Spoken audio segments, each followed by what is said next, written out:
Hey, Mike Jackson here from Best of Tetons in beautiful Jackson Hole, Wyoming.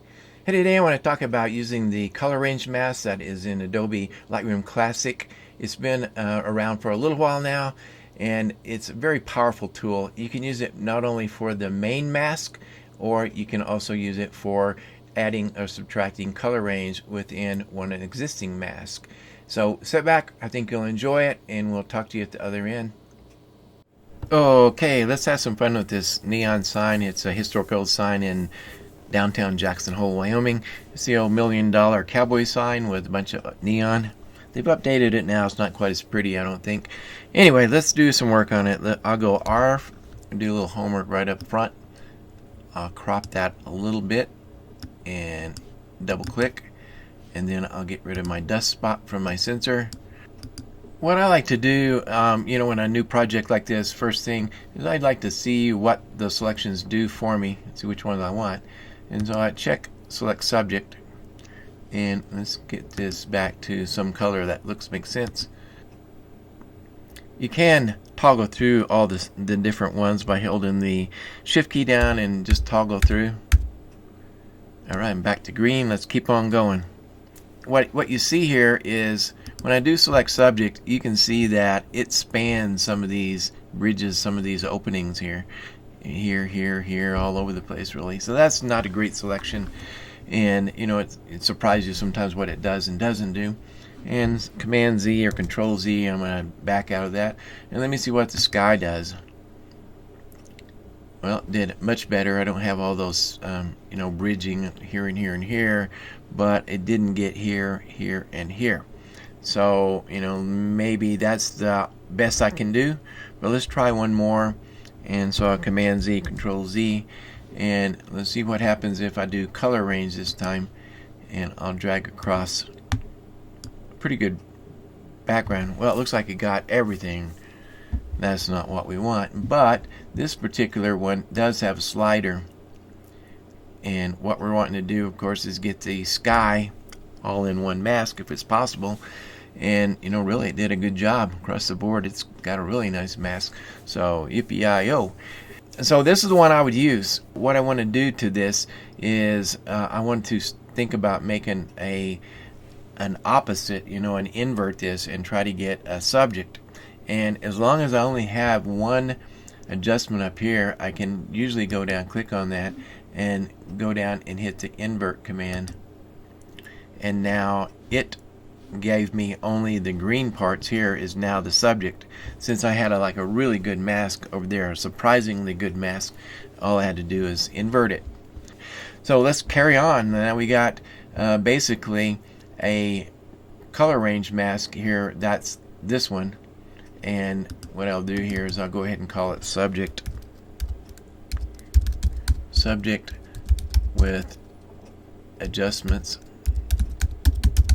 And I should have made this before. I'll go backwards here, and then what we'll do here is we'll go to this and make a duplicate, and go here and duplicate the subject mask and invert that one. Okay, so now we're back to the sky, so I'm going to double click on that and say sky with adjustments copy. So I really haven't lost any time.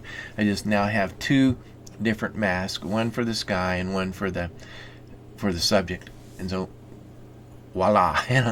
Alright, I'm in a good spot right here. So what I want to do is kind of a safety valve. I just go ahead and say let's duplicate that one, and let's go down and duplicate the subject, and this is basically a safety layer for me, or in this case a mask. And what I'll do is I'll turn one of them off and turn one of these off, and now I have two active ones. See? Okay, let's do some work on the sky first. And so I can go here. Now everything that's green is subject to being able to be changed, and all I have to do the first time I start doing any adjustments, you'll see that it's only affecting the sky here. And maybe I'll darken it just a little bit, maybe I'll dehaze it just a tiny bit, and I can bring the temperature down and bring the magenta up to make it look a little more purple, And of course, I got all these other sliders I can work with too if I wanted to. We'll call it basically 0 there. And now I'm pretty happy with kind of the overview of the sky. And we can say that looks good. Now I'll go back to the subject, and I have no adjustments on that, so I'm going to bring it up just a little bit in exposure, maybe bring the contrast up, and maybe the texture, 3 or 4 little adjustments, and we'd call that good. Now we're kind of at a good spot, and I could quit, if I wanted to, but let's do some more work on it. The next thing I might do, it would be go up and let's put a linear gradient from here down, from the upper right to the lower left. And what I want to do that is I'll use the sky, and remember that I made that safety valve. Well, let's make another one because I'm going to use this one. I'm going to duplicate that one and turn on this one, and then I can make it visible, and then you can see the mask here. So what I want to do is intersect mask with a linear gradient, and I'll bring it in from the corner like that.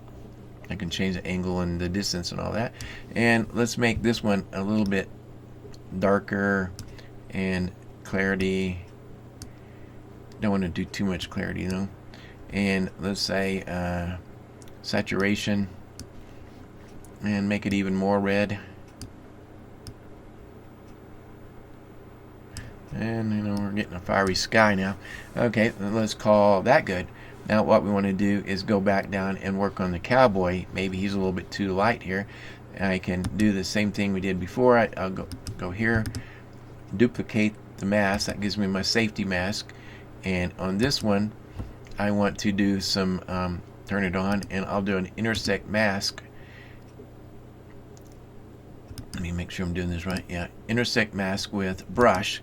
And all I want to do is add a little bit of exposure and a little bit of contrast, and I can paint that on to the mask right here. You can see. So I go here and here, and even if I go out into the sky, nothing's happening. See it?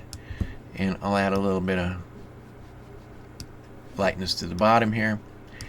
And if there's a chance I went too far, one of the nice features here is you can collapse that menu, and now you've got an adjustment slider that works universally across this whole mask. And I'll just lower that a little bit to my heart's content, as they say, and I can open that back up. I could still add some contrast and whatever I want to do on that particular mask. And so I think we're at a really good spot on this one. I would probably call it good.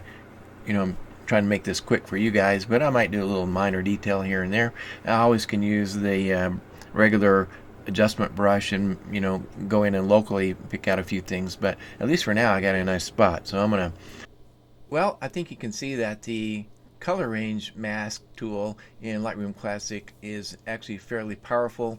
It doesn't solve every problem on every image that you're going to work on, but it can augment some of the other tools because you can use it to add or subtract selections using the color range.